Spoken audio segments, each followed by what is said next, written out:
My name is Travis with Mahlkonig USA. We're going to talk about the Tanzania grinder today. It's a very nice small footprint.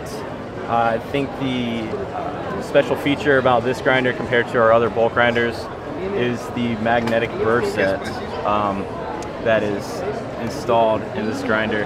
80 millimeter burr set, sits horizontally, but they are held in magnetically, which should help increase our,